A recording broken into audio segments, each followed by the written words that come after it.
Bismillahirrahmanirrahim.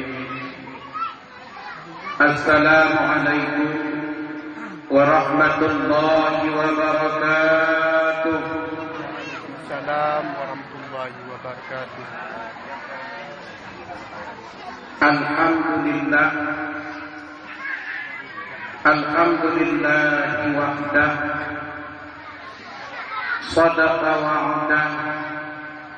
Wa nasara 'abdah wa a'azza jundah. Asyhadu an la ilaha illallah wahdahu la syarika lah. Wa asyhadu anna sayyidana wa nabiyyana Muhammadan 'abduhu wa rasuluhu la nabiyya ba'dah. Allahumma salli wa sallim wa barik ala sayyidina Muhammad wa ala alihi wa sahbihi ajma'in. Qala Allah subhanahu wa ta'ala fil Qur'anil Karim. A'udzu billahi minasy syaithanir rajim. Bismillahirrahmanirrahim. Ya ayyuhalladzina amanu qu anfusakum wa ahlikum nara وقودها الناس والحجارة عليها ملائكة غلاظ شداد لا يعصون الله ما أمرهم ويفعلون ما يؤمرون.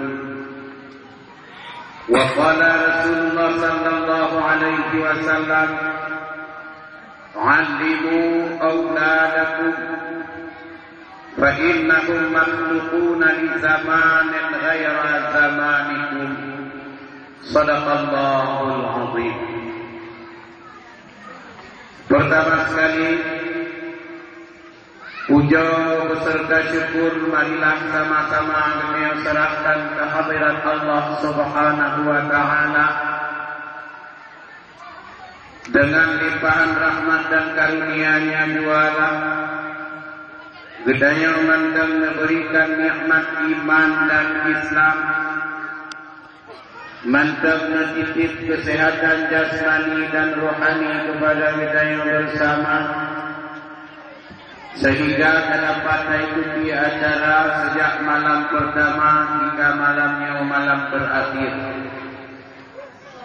Kemudian rahmat dan sejahtera mari pula kita alamatkan ke raudhah junjungan alam baginda Rasulullah Muhammad sallallahu alaihi wasallam beserta ahli keluarga, para sahabat, tabi'in dan tabi'in sekalian. Kemudian doa kita yang bersama, dan mohon kepada Allah Subhanahu wa Ta'ala kiranya benar-benar tabi oleh Allah kepada para alim ulama, baik para ulama itu yang kanwa menghadap Allah Subhanahu wa Ta'ala. Istimewa sekali doa kita kepada para alim ulama, gure-gure kita yang Bandung yang mendemna filsafat tiatul mukaan bumonyo.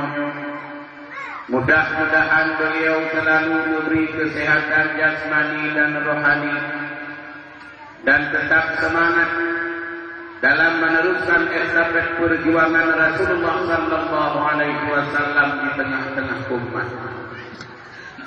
Kemudian